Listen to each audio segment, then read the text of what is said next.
Kaugnay sa pagpapauwi kay dating Congressman Saldico na naharap sa mga kasong kaugnay sa flood control projects at iba pang issue, makakapanayan po natin si DILG Secretary John Vic Remulla.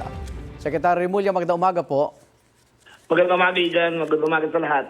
Ano na po nakitang paraan natin para po mapauwi si dating Congressman Saldico? Well, pinag-aaralan talaga ng pamahalaan ng iba-ibang mga paraan. Meron yan sa UN, meron sa Interpol. Hindi sigurado yan, pero it's worth giving a shot na mabibigyan tayo ng pagkakataon na mapauwi si Saldico. Opo.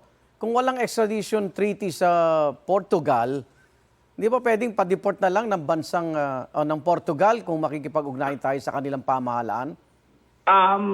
Pwede yan. Nangyari yan kay Tevez dati. Pero iba kasi ang relasyon ng Pangulo ng Timor-Leste at saka ating Pangulong BBM. Oo. So yung sa kanilang dalawa, dalasiyan, madali ang kanilang usapan. Sa bagay nito, ito'y nasa Europa. Iba ang hindi ko alam kung ano ang relasyon nilang dalawa para makipag-usap sa ganyang bagay. Pero ganun pa man, wala sa Pangulo to, nasa amin to para gumawa ng paraan. Opo. Bukod kay Saldico, meron pa bang ibang malalaking isda sa flood control issue na pinatutugi si Pangulo sa inyo?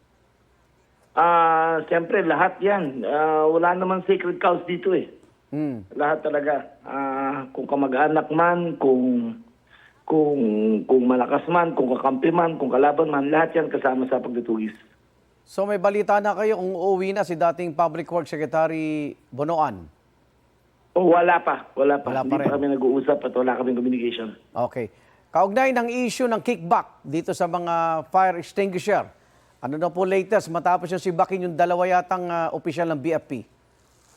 Well, ang CIDG ngayon ay halos 80% nakakuha na kompleto sa kanilang finding. Bina-background check namin up to 5 years ang activity ng mga to. Opo. Kasi makikita mo ng approval nila, kasi makikita mo yung brand ng fire extinguisher.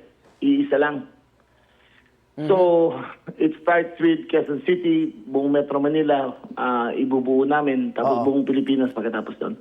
Talaga bang kamag-anak nila yung supplier? Ayun ang lumalabas, yung inspector at ang supplier magkamag-anak. Okay.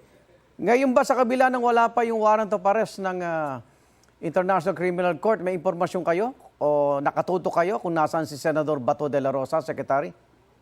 Ang alam ko, kasi magkapit-bahay kami dito sa Cavite, pero hindi na siya nauwi dito. Alam ko nasa siya, nasa Davao. Kasama kanyang pamilya ron. Pero kasi wala kaming magagawang action dyan. Hanggang may actual warrant of arrest, wala pa naman eh. Wala kayo nakita? Wala pa ako nakikita. Ano lang, haka-haka lang. Hindi pinakita sa iyo ng kapatid mo? Hindi, ano yun eh. Mailap sa akin eh. Ayaw ayaw magpakita ng data eh. Okay. Maraming salamat. Ingat ka, DILG Secretary John Vic Remulla. Salamat po. Igan, mauna ka sa mga balita, mag-subscribe na sa GMA Integrated News sa YouTube para sa iba't ibang ulat sa ating bansa.